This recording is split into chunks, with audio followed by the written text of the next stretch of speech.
নমস্কার, জনতার দরবারে আমি অয়ন। কাল বাদে পরশু দ্বিতীয় তথা শেষ দফার ভোট 26-এর চ্যালেঞ্জে। তার আগে মোটামুটি অশান্তি বিভিন্ন জায়গায়, এই নিয়ে রাজনৈতিক তর্ক বিতর্ক এবং মতুয়া তাস কার হাতে, এইসব নিয়ে থাকবো। তবে তার আগে পরিচয় করিয়ে দিয়ে আগে প্রদীপ চট্টোপাধ্যায় রয়েছেন রাজনৈতিক বিশ্লেষক আমার সঙ্গে রয়েছেন সিপিআইএমের পক্ষ থেকে শুভজিৎ সরকার, বিজেপির পক্ষ থেকে রয়েছেন তনুজা চক্রবর্তী, পার্থ মুখোপাধ্যায় কংগ্রেসের পক্ষ থেকে এবং তৃণমূল কংগ্রেসের পক্ষ থেকে অনির্বাণ বন্দ্যোপাধ্যায়। যেটা বলছিলাম, জগদ্দলে কাল থেকে রণক্ষেত্র, আর আজকে গোঘাট রণক্ষেত্র। তার উপরে তৃণমূল সাংসদ মিতালি বাগের গাড়িতে হামলা, বিজেপির বিরুদ্ধে অভিযোগ, গাড়ি ভাঙচুর, বিজেপির পাল্টা সুর চড়ল। দেখুন।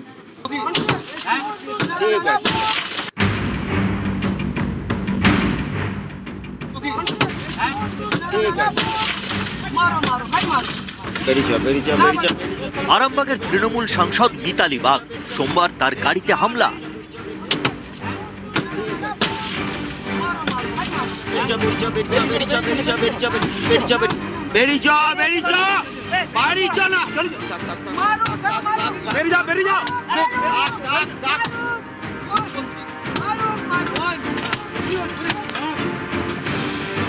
তৃণমূল সাংসদ গাড়িতে বসে তখনই হামলা।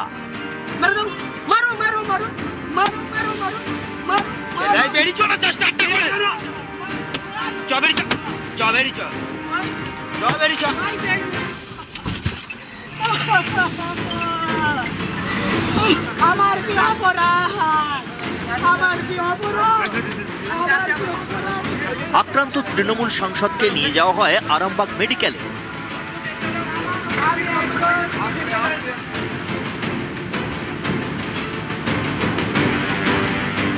আবার যে আজকে আরামবাগে প্রোগ্রাম আছে সেইখানে অ্যাটাক করে আমার গাড়ি, দেখুন আমি কোন রকম ভাবে আমার প্রাণটা বেঁচেছে। বড় পাথর, এত বড় বড় পাথর আর মোটা মোটা লাঠি আর বন্দুক দেখাচ্ছে। আবার সিকিউরিটি বলছে ছেড়ে দেন, সিকিউরিটিকে বলছে তুই নাম, তোকে মেরে ফেলবো। সামনের সিসিটিভি ক্যামেরা দিয়ে বেছে বেছে বার করব। একটা এসসি মহিলা, তপশিলি মহিলা, তার গায়ে যারা হাত দিয়েছে, 4 তারিখে তৃণমূল আরামবাগ জিতুক বা হারুক, এবার আমি নিজে দায়িত্বে থাকব। 4 তারিখ 12টার পরে কোন জল্লাদের কত ক্ষমতা আর কার দিল্লির বাবা কাকে বাঁচাতে আসে আমি 4 তারিখ দেখব। ঘটনার সূত্রপাত হুগলির গোঘাটের বর্মা এলাকায়। সোমবার সকালে এখানে গোঘাটের বিজেপি প্রার্থী প্রশান্ত দিগার মিছিল বের করেন। সেই মিছিলকে ঘিরে সংঘর্ষ হয়। অভিযোগ, মিছিলে হামলা চালায় তৃণমূল, ভাঙচুর করা হয় গাড়ি বাইক। পাল্টা তৃণমূলের দাবি তারা নয়, হামলা চালিয়েছে বিজেপি। পরিস্থিতি নিয়ন্ত্রণে আনতে আসরে নামে পুলিশ ও কেন্দ্রীয় বাহিনী।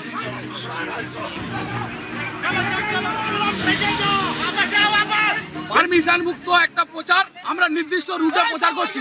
আমাদের ছেলেরা যখন বড়মা গ্রামে ঢুকে একবারে হামলা করে, 7 থেকে 8টা 4 চাকাকে একবারে ভেঙে চুরমার করে দিয়েছে। এটা কি আমাদের অধিকার নয়? নির্বাচনে কি আমরা প্রচার করতে পারিনি? প্রত্যেকটা গাড়িতে লোহার রড, বাস, বোম এই সব দিয়ে আমার গ্রামে ফাটাতে ঢুকছিল। আমার নিজস্ব মাথা ফাটিয়েছে। সংঘর্ষে আহত হন দুপক্ষের বেশ কয়েকজন বিজেপি সমর্থককে নিয়ে যাওয়া হয় গোঘাট ব্লক হাসপাতালে। সেই সময় হাসপাতালের সামনে রাস্তা দিয়ে যাচ্ছিলেন আরামবাগের তৃণমূল সাংসদ মিতালি বাগ। তখনই তার গাড়িতে হামলা।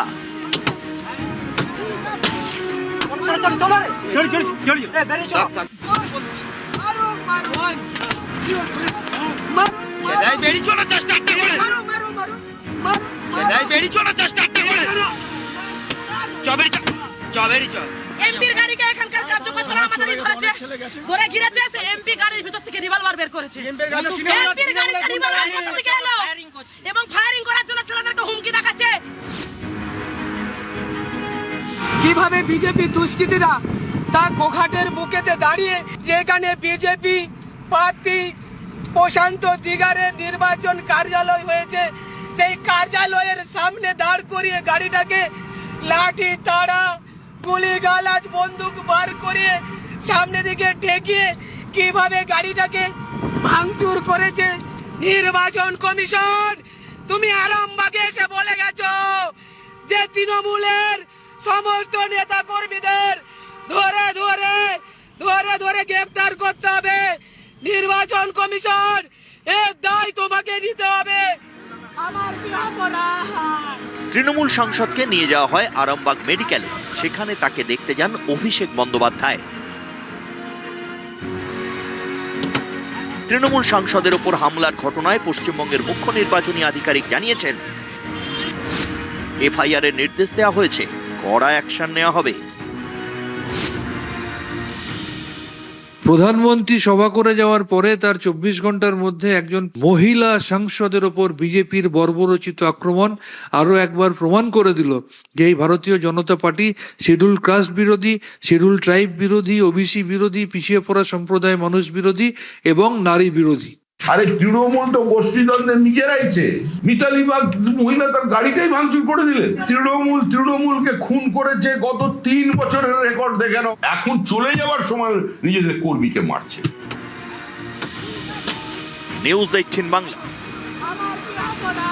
অনেকে বলছেন যে বিজেপির ইমেজের ক্ষতি হলো কিনা। প্রথম দফার ভোট তো শান্তিপূর্ণভাবে হলো, তার আগেও কোনো অশান্তি হয়নি। দ্বিতীয় দফার ভোটে এই রকম গন্ডগোল কেন? আমি তনুজা চক্রবর্তীর কাছে যাব, যে এই যে তপশিলি জাতি উপজাতি বিরোধী, নারী বিরোধী বলার সুযোগ পেয়ে গেল তৃণমূল। দেখুন, আপনারা আমি প্রথমেই আপনাদের ক্যামেরাম্যানকে ধন্যবাদ জানাবো যে উনি খুব সুন্দর করে এই ছবিটা তুলেছেন, যেখানে দেখা যাচ্ছে সাংসদ গাড়ির ভেতর থেকে ওনাকে কিছুই হয়নি করা, সেটা পরিষ্কারভাবে আপনাদের ক্যামেরা বুঝিয়ে দিয়েছে যে সাংসদ পুরোপুরি সুস্থ এবং নিরাপদ ছিল। এবং ওনার ড্রাইভারকে বারবার উনি বরং উস্কাচ্ছিলেন যে মার বা আরো মারা হোক, কারণ পেছনে যারা গাড়ির বসেছিল তারা বলছিল গাড়িটা চালাও, চালিয়ে নিয়ে যাও। কিন্তু এই ব্যাপারটা হয়েছিল, আপনারা যেটা মিস করে গেছেন, আপনাদের ক্যামেরাম্যান যেটা একবারও দেখালেন না এতটুক সময়ের মধ্যে, যে প্রশান্ত দিগারের ওখানে যে হামলাটা তৃণমূল করেছিল, সেখানে যে বিজেপি কর্মীরা আহত হয়েছে এবং জখম হয়ে আজকে হসপিটালাইজড, তাদের আপনারা একবারও দেখালেন না। বিজেপি কর্মীরা হাসপাতালে আছে, কিন্তু তাদের কোনো বক্তব্য বা কিছু বক্তব্য এখানে উনি গেছিলেন, সাংসদ গেছিলেন ড্যামেজ কন্ট্রোল করতে। যে বিজেপিতে ওরা যে হানাটা হেনেছিল, ওনারা জানেন আরামবাগ ওদের হাতে নেই, তৃণমূলের হাতে আরামবাগ নেই, আরামবাগ হাতে নেই। প্রশ্ন এখানে আজকে একজন অভিষেক বন্দ্যোপাধ্যায়ের মতো একজন সাংসদ, তিনি বলছেন যে একজন তপশিলি মহিলা বা আরো যা উনি বললেন, প্রশ্নটা এখানে যদি উনি ব্রাহ্মণ বা কায়স্থ হতো তাহলে কি কোনো অসুবিধা হতো না? এই যে ডিসক্রিমিনেশন, এই যে এরা ভাগ করে দেওয়া, আচ্ছা, পাল্টা ভাগাভাগির রাজনীতি অনির্বাণ। এছাড়াও এই যে বলছিলেন না, যে বলছেন যে মিতালি বাগ নিজে ইচ্ছে করে করছেন, কিন্তু ওখানকারই নেত্রী দোলন দাসের মুখে শুনলেন যে গাড়ির ভেতর থেকে নাকি বন্দুক তাক করা হচ্ছিল। দেখুন, আমি জানি না বিজেপি করতে হলে একটা সুস্থ স্বাভাবিক মানুষকে কি বাধ্যতামূলক নির্বোধ হয়ে যেতে হয় কিনা, এটা আমার জানা নেই। পরিষ্কার স্পষ্টভাবে যা সবটা দেখা গেল, সবটা শোনা গেল, তারপরেও যদি কেউ বলেন যেখানে সাংসদের কিছুই হয়নি, দুটো জিনিস হতে পারে, যে এক, তিনি পুরো ছবিটা দেখেননি, আর দ্বিতীয় হতে পারে দেখলেও সেটা বলার পারমিশন নেই, সেটা অন্য কথা। এবার এতে যেটা হয় যে আপনাদের দর্শকরা তো দেখেছেন, ওটা যতটা আপনারা দেখালেন আপনাদের প্রতিবেদনে, তার যে ইনজুরি হয়েছে সেটা আপনাদের ভিডিওতেই পরিষ্কার, তিনি রক্তাক্ত হয়ে গেছেন। ট্রমাও হতে পারে, রক্তটা দেখা যাচ্ছে, ট্রমাও হতে পারে, কাজ ভেঙে তার গায়ে ফুটে রক্তটা দেখা যাচ্ছে।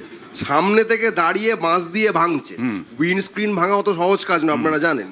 সেটাকে ভাঙা, সেটাও দেখা যাচ্ছে। এবার দেখুন, এইগুলো দেখা যাচ্ছে, দর্শকও দেখছেন, আপনিও দেখছেন, আমিও দেখছি, বিজেপির নেত্রী তিনিও দেখছেন, তারপরেও তিনি বলছেন কই আমি তো কিছু দেখিনি। এবার দর্শক কিন্তু বোকা নন।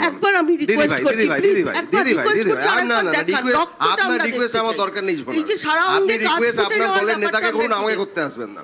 এখানে দর্শক যেটা দেখছেন, যে পরিষ্কার যেটা দেখা যাচ্ছে, সেইটাকে সরাসরি অস্বীকার করছেন বিজেপি নেত্রী। এতে আর কিছু না, বিজেপির মান সম্মান বলে কিছু নেই, কিন্তু যিনি নেত্রী তার তো ব্যক্তিগত সম্মান আছে, তিনি সেটাকে বুলুণ্ঠিত করছেন কেন, এটা আমার প্রশ্ন। বিজেপির মান সম্মান বলে কিছু নেই, নেই তো দ্বিতীয় শেষ করে নি।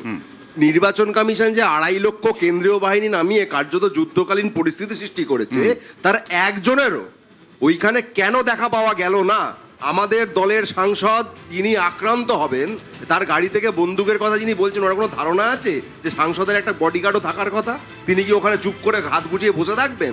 আপনাদের আতিপাতি কুচো নেতা, যাদেরকে তার বাড়ির লোক চেনে না, তাদের 10-12টা করে কেন্দ্রীয় বাহিনীর জওয়ান ফোন করেছিলেন, কেন্দ্রীয় বাহিনীকে তো ফোন করতে পারতেন সাংসদ তো কেন্দ্রীয় বাহিনীকেও ফোন করতে পারতেন। এই অবস্থায় আমরা মার খাচ্ছি। আপনাকে যদি এখন বিজেপির গুন্ডারা ঘিরে ধরে বেধড়ক মারধর করে, আপনি তখন ফোন করবেন? এটা সম্ভব? তাহলে 2.5 লক্ষ বাহিনীর এখানে কাজটা কি? তৃণমূলের লোকদের কেন এরকম দ্বিতীয় দফার আগে এইরকম জায়গায় জায়গায় অশান্তি, সাংসদের উপরে হামলার অভিযোগ উঠে আসছে? একটা পরিষ্কার জিনিস, সেটা হচ্ছে যে দ্বিতীয় দফায় যে আসনগুলোতে ভোট হবে সেই আসনগুলো মূলত কিন্তু বিজেপিকে খুব শক্তি দিয়ে তাকে এটা ছিনিয়ে নিতে হবে, কারণ বিজেপির এখানে স্ট্রং হোল্ড নেই, এটা তৃণমূল কংগ্রেসের স্ট্রং হোল্ড। ফলে এখানে অনেক বেশি আমি বলবো যে নির্বাচন কমিশনকে যদি মনে করে যে প্রথম পর্যায়ে শান্তিপূর্ণ ভোট হয়েছে ফলে দ্বিতীয় পর্যায়ে হবে, তা কিন্তু নয়। দ্বিতীয় পর্যায়ের জন্য আরও বেশি তাদেরকে সজাগ থাকতে হবে। একটা জিনিস খুব ইম্পর্টেন্ট, যে কেন্দ্রীয় বাহিনী এত 1 মার্চ থেকে এখানে রুট মার্চ করেছে, এত কোম্পানি এসেছে, তারপরেও কেন এই ধরনের দুষ্কৃতীদের আমরা শুনছি নাকি অনেককে গ্রেপ্তার করা হয়েছে, এই করা হয়েছে। আমার কথা হচ্ছে তারপরে এই গ্রেপ্তার করার পরে এরা তো যারাই করে থাকুক, যদি তৃণমূলের লোকেরাও তৃণমূলকে করে বা বিজেপির লোকেরা, এরা তো দুষ্কৃতী। এই দুষ্কৃতীদের তাহলে এখনো বাইরে কেন? এর দায়িত্ব তার মানে দুষ্কৃতী আরো অনেক বাইরে রয়েছে। সাধারণ মানুষ দ্বিতীয় দফার ভোটেও কি অশান্তির আশঙ্কা? আরো যে অশান্তি হয়েছে বিভিন্ন জায়গায় সেগুলো দেখাবো, রাজনৈতিক তর্ক বিতর্ক চলবে। একটা ছোট্ট ব্রেক।